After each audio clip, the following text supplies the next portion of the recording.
Disclaimer: content in this video has been created strictly for educational and investigational purposes. There is no intention to glamorise or endorse criminality or any aspect of crime. The information in this video has been acquired online from publicly available sources.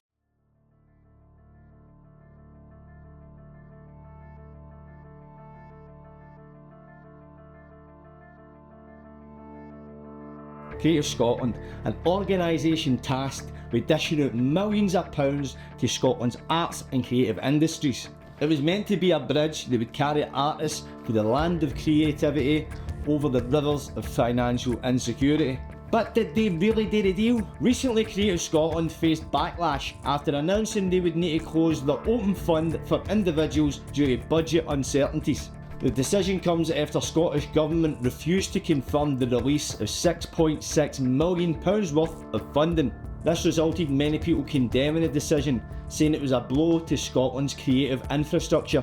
But what else people pointed out is that the artists that would suffer most for this would be the working class. Because if it's not so glaringly obvious, pursuing your creative endeavours isn't cheap, especially when the money's tight. Take it from me, but there was also a claim made that the working class never did benefit from Creative Scotland's funding. And in actual fact, it's alleged that Creative Scotland did in fact favour artists that came from middle and upper class backgrounds. But what's the reality? Are people just unfairly venting their frustrations and connecting dots that don't exist? Or was this government body misappropriating funds intended for the general public? All of the general public. Does Creative Scotland serve Scotland, or do they only serve themselves? I think it's time to get their patsies out. I'm Hawaii 5-0, and this is Patsy Crime. Creative Scotland was officially formed in 2010, but the idea came long before that. It was born out of two previous organisations, the Scottish Arts Council and the Scottish Screen. These were then combined with the Scottish Government to create one official body responsible for creative arts funding, with the aim of making the process smoother and more efficient. But was this really the merger that Scotland needed? If you understand humanity one iota, and you'll realise that a lot of people don't like change, especially in the arts community, where a lot of people voiced their concerns about how this new body would handle its newfound powers. The decision to merge came from recommendations made for a cultural-led commission chaired by James Boyle. And for this, he got it tight. A lot of people felt that his vision lacked clarity and practical guidance that would actually work. Boyle's goal was to reform and streamline Scotland's cultural infrastructure. But a lot of people felt that his head was in the clouds. Known as the Cultural Commission Report, it was criticised by the Scottish arts community for being too vague and too complex. A bit too out there, essentially.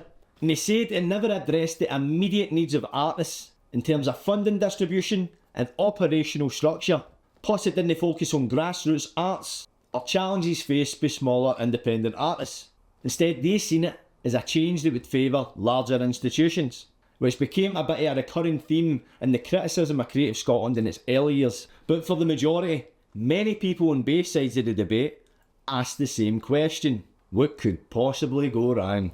Let's just find out. Creative Scotland is a name that's synonymous with the Scottish arts industry, for good reasons and bad reasons, depending on who you ask. But who actually is Creative Scotland?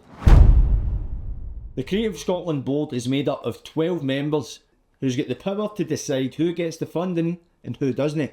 The members come from a range of backgrounds, bringing business, media and public service expertise.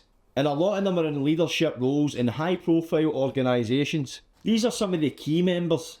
At the top of the table is Robert Wilson, who is the chair of the Creative Scotland board. Robert Wilson is a Scottish entrepreneur and multi-millionaire. He co-founded Jupiter Artland, which is a big-time sculpture park out next to Edinburgh. His co-founder is his missus, Nikki Wilson. The park showcases large-scale sculptures by world-known artists. Jupiter Artland, remember the name. Robert Wilson built his fortune as a businessman and co-owns Nelson's, which is a natural healthcare company. It wasn't the deepest of investigation that revealed that the guy is most likely packing. Millionaire status. Then you've got Ian Munro, who's the chief exec of Creative Scotland, a role he's had since 2019. Munro has been with Creative Scotland since 2010 when it was created, and he's got a long career in public service, especially with the arts and cultural sectors. His career's focused mainly on management and distribution of funding to support the creative industries in Scotland, which is one way of saying he's the money man, and in more ways than one. In the year 2022 to 2023, Ian Munro made in the region of £130,000 in his salary. No bad, DJ Vlad. And there's David Brew, who's got experience in public administration, especially in cultural policy and governance. He was also the head of the Scottish Cultural Policy Division at the Scottish Government. He's also served as the chair of the audit committees for many organisations, one of them being Creative Scotland. And his job is essentially to keep an eye on how funding decisions are made, making sure they align with ethical governance principles. So they put it. When he was just a wean in the 1960s, David Brew attended Kettering Grammar School and he achieved O, A and S levels. Grammar schools, if you don't know, were a bit different for your average secondary school. Back then, after the Education Act 1944, known as the Butler Act, was brought in, which made education mandatory for children up to the age of 15. This meant all Waynes of all backgrounds had access to education. But what this done was divide the education system into three categories. You had modern secondary schools, which was designed for Waynes that were mainly going to go into trades. Most of us would have probably experienced these. You had technical schools that were made for Waynes that had a bit of a knack for scientific studies or mechanical studies, but there wasn't many of these made in the UK.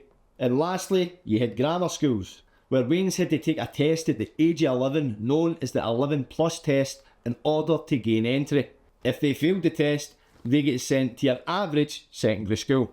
The tests were made up of questions based on verbal reasoning and non-verbal reasoning. I'll explain in a minute. And you can argue that pupils that have been really intensely tutored tend to do better on these types of tests. Here's an example of one of the questions. Select the option A, B, C or D to choose the sentence with the most suitable grammar. A. Was it he whom had a house burned down? B. Was it he whose house burnt down? C. Was it he who had a house burned down? Or D. Was it he whose house burnt down? That is the kind of patter you would hear in a Sunday morning bender in somebody's kitchen just before you automatically phone the taxi home.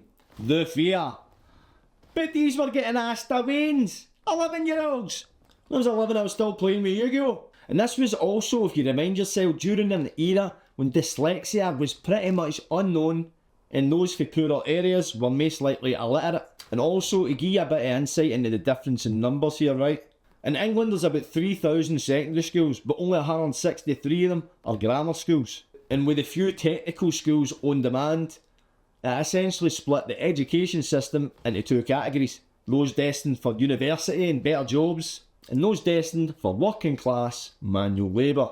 And we know what bracket David Brew fitted into. And you might think I'm going a bit off tangent here, but just stick with us, right? In later years, David Brew became a graduate of Heriot-Watt University and Strathclyde University in Edinburgh, where he pursued a postgraduate degree in politics. Places like Heriot-Watt were populated and dominated mainly by people from middle class and upper class backgrounds, especially then postgraduates, where somebody that might lack affordability would struggle massively to pursue it. The point I'm trying to make here is, right, David Brew, the guy that oversees all the funding decisions made by Creative Scotland, most likely came from a wealthy background.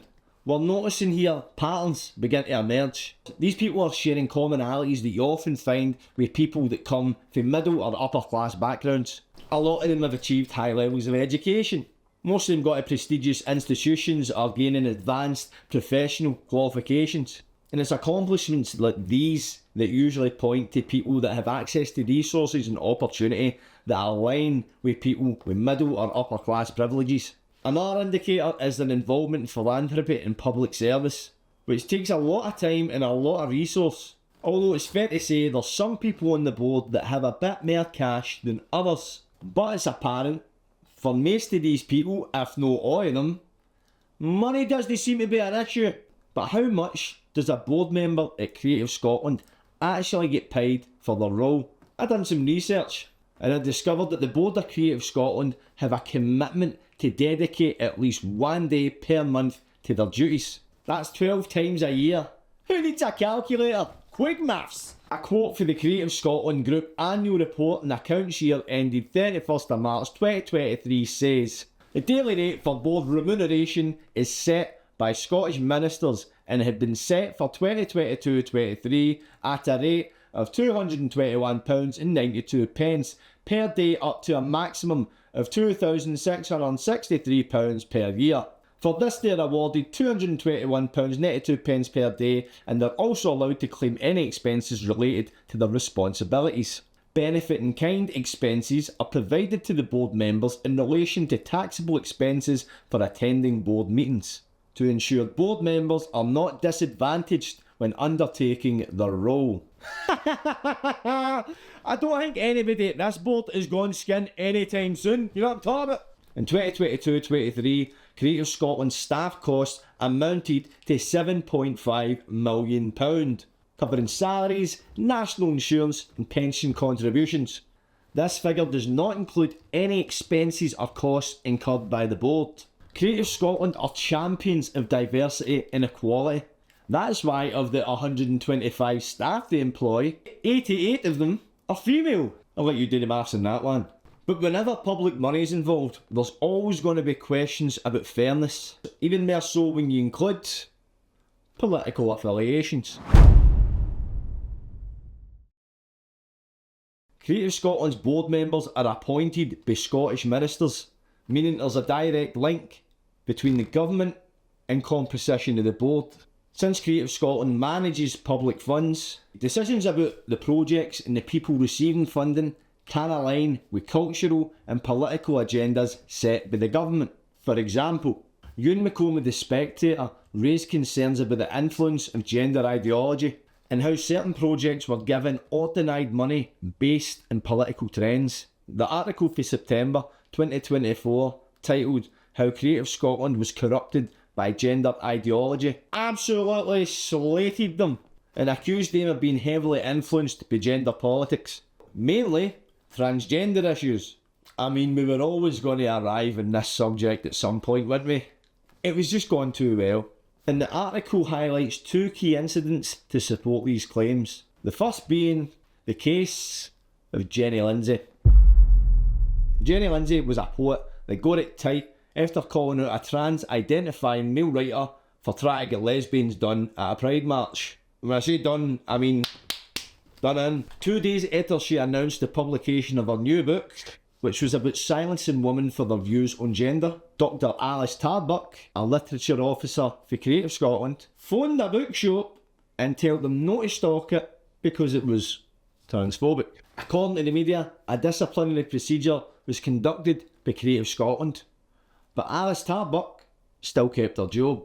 The incident, which the article claims was part of a much larger cover-up orchestrated by Creative Scotland, who would rather protect their staff than address concerns about bias and creative censorship. But this wasn't an isolated incident. There was also the case of David Gregg. David Gregg was the artistic director of the Royal Lyceum Theatre in Edinburgh, who got himself into a bit of a Twitter beef with Rosie Aspinall-Priest, who absolutely slated Gregg online for liking posts that were considered transphobic. Crime of the century, I know. One of the tweets said, "Lads and lasses in the trenches, fighting the gender madness. What is the best example you can think of that shows how we have won this crazy war? If that doesn't make you sick, then this will." The other tweet said, "If you're a 16-year-old autistic girl who says someone looks like a lesbian, you'll be arrested and held in custody. But if you're a 26-year-old man who punches a woman twice at a women's rights rally, you will just be cautioned." And it's incidents like this that put up a case for the return of the death penalty. That was a joke, by the way. I mean, the guy liked a few tweets, but the worst is yet to come. At this stage, you're probably wondering, how does Creative Scotland fit into this? Well, at this point in time, David Gregg and the Royal Lyceum Theatre were currently awaiting to hear back about a funding application that was made to Creative Scotland. And Rosie Aspinall-Priest was in a civil partnership with a guy that goes by the name of Paul Burns. And Paul Burns was the interim director of arts at Creative Scotland. You see how it's all connected? Who happened to be the very person that was considering the funding application for the Royal Lyceum Theatre. Bit awkward, isn't it? And if you can't see the writing on the wall here, let me spell it out for you. David Gregg, unsurprisingly, got his funding application knocked back. He apologised, closed his social media accounts, and stepped down for his role of artistic director at the Royal Lyceum Theatre. All for liking a few tweets. Bit of a kick in the balls, I'd say. No pun intended. The article made the point that this created a conflict of interest, due to the fact that Burns was reviewing Gregg's application whilst his missus was currently giving the guy a rick tip on social media. The article suggests that these incidents, along with Creative Scotland's dodgy decision making in the past, along with Creative Scotland's funding cuts, and what some people claim is ideological bias, has tainted Creative Scotland's credibility, with many people losing trust in the organisation. The article finishes off by saying that Creative Scotland needs to be replaced, accusing it of self-serving behaviour and corruption, especially when it comes to how it handles gender politics. But apart from the trans debate, is this the only time that Creative Scotland found itself at the centre of controversy? Nope. What started off as a shift in their funding model quickly spiralled into one of the biggest controversies the organisation ever faced at the time, and the change was to move to providing long-term, stable, recurrent financial funding, known as foundation funding, to a more project-based funding model, which we know of today, or knew of the day. The change meant, instead of offering regular financial support to key institutions, they made the change where organisations had to apply for more project-specific grants. Their thinking at the time was to promote innovation and flexibility in the arts, which they believed was needed at the time. But this presented a lot of challenges for already established organisations. Most of these had to rely on consistent funding in order to actually effectively operate. So minus the long-term funding, many of these organisations forecast the future and couldn't see survival, essentially. And two of the organisations affected the most was Birds of Paradise and Lungha, which catered towards disabled performers and those with learning difficulties. And as always with the arts community, there was plenty of outspoken criticism. One artist told the Scotsman, "This decision is jeopardising the very sustainability of Scotland's cultural landscape. How can we focus on creativity when we don't know if we'll have jobs next year?" Funnily enough, this quote's mirrored nearly 12 years down the line after another Creative Scotland decision. But we'll get to that. The situation escalated to a point that 3 members of the board of Creative Scotland resigned. One of them was Ruth Wishart, who said on record board members had not been given sufficient time to make decisions, and that she no longer wanted to back the funders' flawed choices. In an open letter signed by many of Scotland's artists, over 100 of them, the organisation was accused of going ahead willy-nilly just so he could sell a digger. Sorry, different video. They basically said Creative Scotland went ahead and done what they wanted and not even their granny knew what they were up to. A quote for the letter reads, "We feel that the direction Creative Scotland is heading in undermines the trust artists have in its leadership. There has been a serious breakdown in communication and decisions are being made without input from the very community it serves." The board of Creative Scotland came back and apologised publicly, partly saying, "We acknowledge and understand the concerns raised by many in the arts community. We regret that our recent decisions have caused confusion and upset. It was never our intention to create uncertainty, and we are committed to improving communication and rebuilding trust." Which to me sounds translated as, "We're sorry we done it, but we're still doing it." The arts community seen the apology as an attempt to take a nip off the backlash and try and restore relations. But many artists felt disillusioned with the organisation at the time. But you'd think with it being 12 years ago, that Creative Scotland had came a long way in its decision making. You would assume they'd be taking more an analytical approach in each individual case, giving it the utmost care and attention. Because surely after a controversy like this, a government body would exercise more vigilance when it came to its decision making in regards to funding. Maybe it did, until the PR disaster that would be The Rhine Project.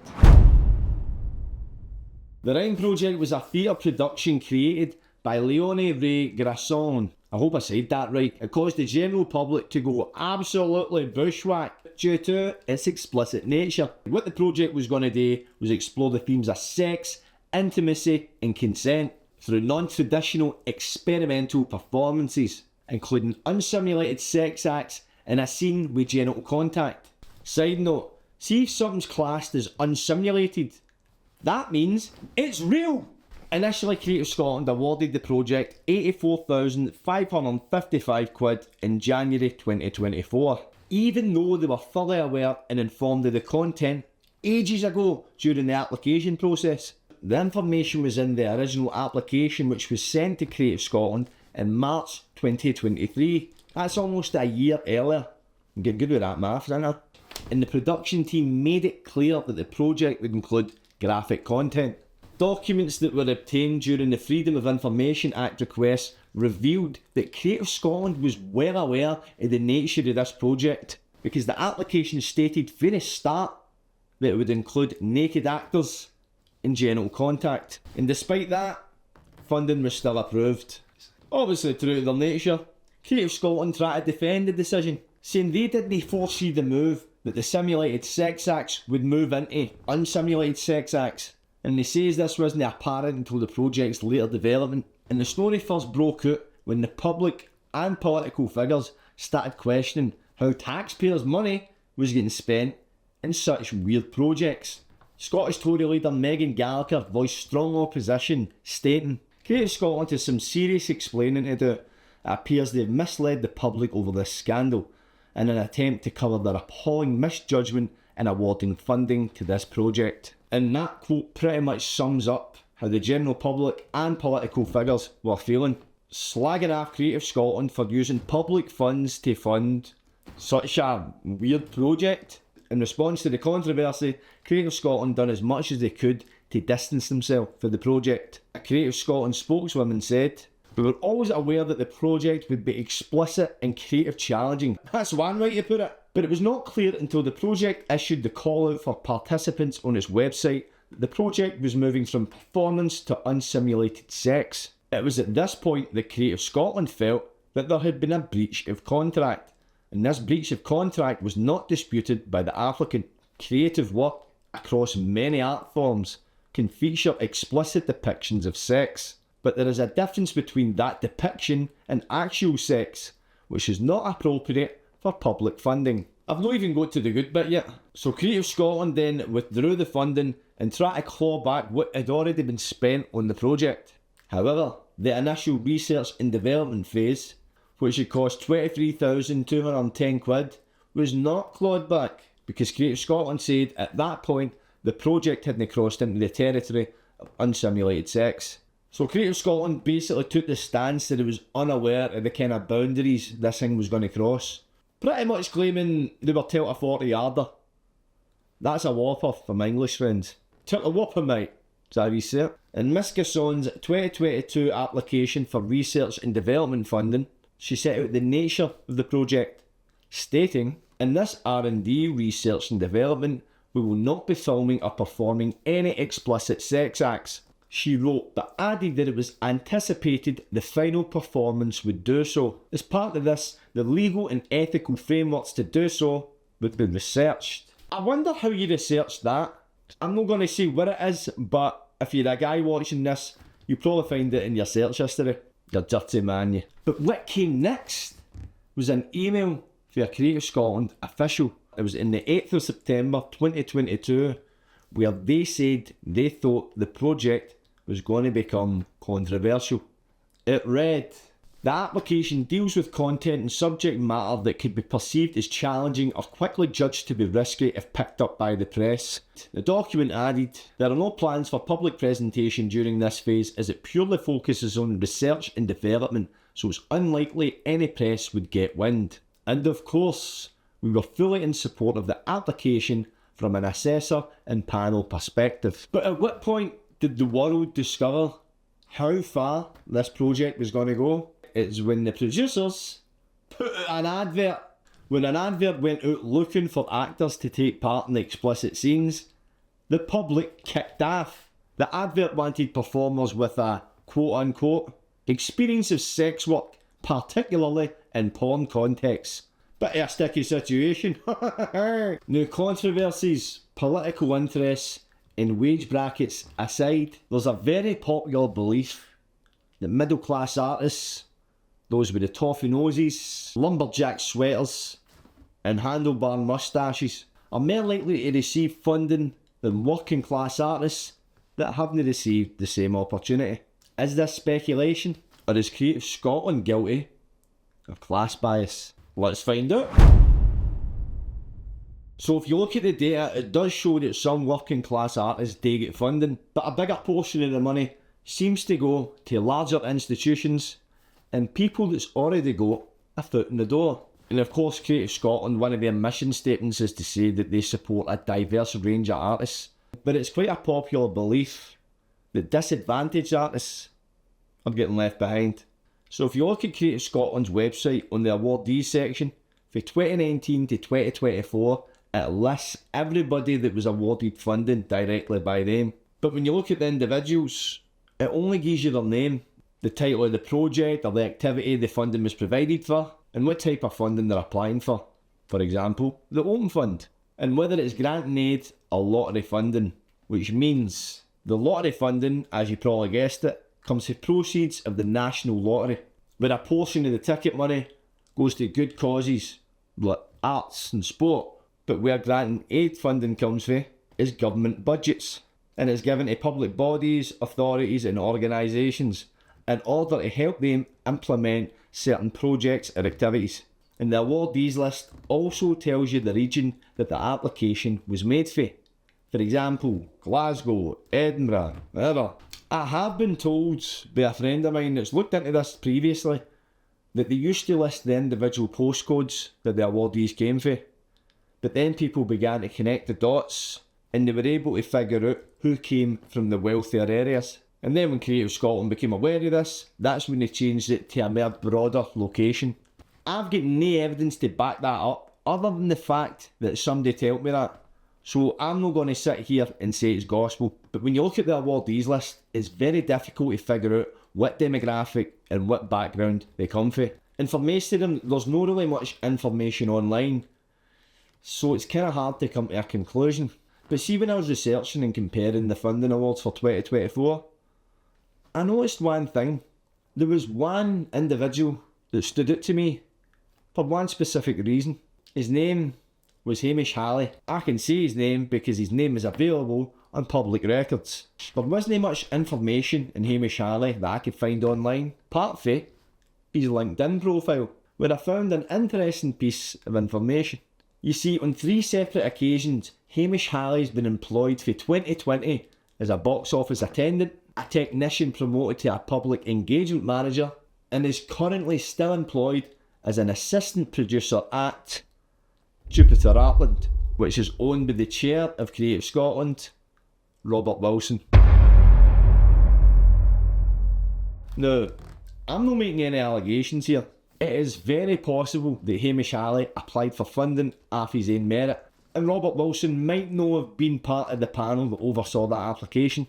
However, if Robert Wilson helped him in any way, shape or form in that application, he would be in breach of contract. And I know this because Creative Scotland have a code of conduct, which reads, "For each particular matter I am involved as a board member, I will first consider whether I have a connection to that matter. I understand that a connection is any link between the matter being considered and me, or a person or body I am associated with. This could be a family relationship or a social or professional contact. I note that public confidence in a public body is damaged by the perception that decisions taken by that body are substantially influenced by factors other than the public interest. I will not accept a role or appointment if doing so means I will have to declare interest frequently at meetings in respect of my role as board member. Similarly, if any appointment or nomination to another body would give rise to objective concern because of my existing personal involvement or affiliations, I will not accept the appointment or nomination." And listen, I could be seriously barking up the wrong tree here, but what I did find was something else that caught my eye for the awardees for March 2022. So a lot of the funding allocated back then was after the back of the COVID pandemic, So you had a lot of organisations and artists that were affected financially during the lockdown. In March alone, there was over 3,000 awardees. Most of them were small-time artists that were given relatively small amounts of funding. But what caught my eye, right, was a company called International Entertainment Holdings Limited, who were awarded nearly £1.5 million. And the thing that got me was the location, which said outside Scotland. So it got me curious. I done a bit of digging, and it turns out International Entertainment Holdings Limited is a parent company of ATG. ATG is the Ambassador Theatre Group, which is a global live theatre and ticketing organisation that puts on in the margin of over 12,000 shows per year. If you've never heard of ATG before, here's some of the venues that they operate. In Scotland, they run the Edinburgh Playhouse, and in Glasgow, the King's Theatre. You might be a caveman or Neanderthal that's never heard of these places, but if you have, you'll know they're a bit of a big deal. And it's not just in Scotland they have theatres. In the West End of London, they run the Piccadilly Theatre, the Savoy Theatre, and the Duke of York Theatre. And that's nothing compared to the 3 theatres they run in New York, located in Broadway. And that doesn't even include their presence that they've got in Europe. The point I'm trying to make here, right, is the Creative Scotland awarded nearly £1.5 million to a company that operates worldwide. But if you're an individual applying for funding for Creative Scotland, you need to be for Scotland, closing the name. But again, I could be barking up another rang tree. Throat's killing us by now. Maybe I'm wrong, and I've just done all sorts of useless research in something that's totally innocent. But the thing is though, that wasn't the only organisation that caught my eye. When I was looking at the awardees for March 2022, I seen a company that was awarded over £220,000 worth of grant and aid funding. That company was Jupiter Artland Limited. And if you've been paying attention, you remember that multi-millionaire, entrepreneur, chair of Creative Scotland, Robert Wilson, owns Jupiter Artland.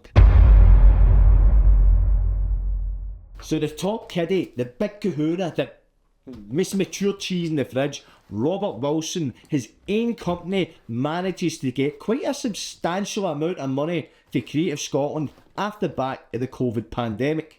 And also a direct employee of the same business gets funding as well. Is this totally innocent? Or is it corruption?